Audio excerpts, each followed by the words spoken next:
In order to create a basic toggle on your avatar, you will first find your FX layer, drag it into the animator controller, open the animator, add a new layer, call it whatever the toggle is called for naming consistency, click the little cogwheel, change the weight to 1, head over to parameters, add a new one of the type Bool, call it whatever it should be called. In my case, it's cube because we'll be toggling a cube today.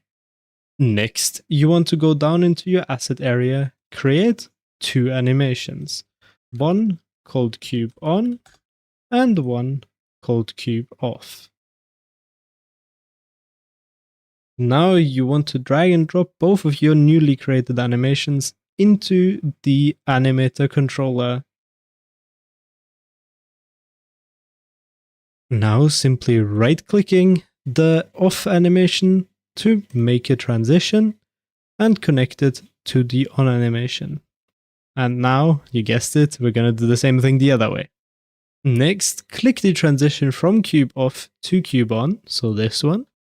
Set the exit time to 0 and uncheck it. Set the duration to 0 because we want it to be instant.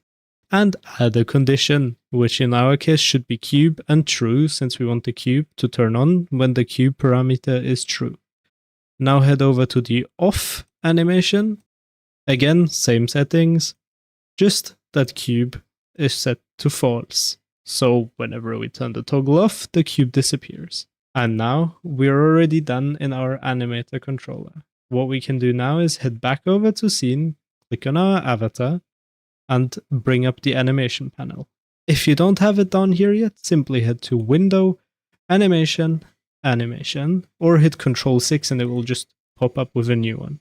Now down here, with the cube off animation selected, we will hit the little record button, look at our scene, to our avatar, click the cube, and disable the game object. Now we will switch to the cube on animation, hit record again, turn it off, turn it on, so it for sure is on. Turn off recording, click out of preview, this is important, it can break your avatar otherwise. And now your animations exist. Next up, what you want to do is head to your parameters on your avatar descriptor. Here you want to add a new one that is named cube, or whatever you called your parameter in the animator controller right here. You want to change the type to the same one that it is right here. So there's a bool, so I have to put a bool right here. Now I can enable whether it's on by default or not. I can check that it's saved between worlds. So if I, for example, enable the toggle in one world and I join another, it should stay on. Or if it's synced between players, so if I enable it for me, it should also enable for everyone else that has my avatar shown. So usually saved and synced are on. Default is sometimes on, depending on what you want on by default when you first load into the avatar. The saved parameter overrides the default parameter in case you switch avatars or change worlds or anything. The default parameter is just on the initial load, like when you initially load your avatar. Next up, you want to head back onto your avatar in the hierarchy, go to the menu, double click it, it will open the menu. Then you can hit the plus, now you have a new control, name it accordingly, change the type to toggle, and set the parameter to the one that you have selected. You can either use a drop-down or just type the exact name in this field.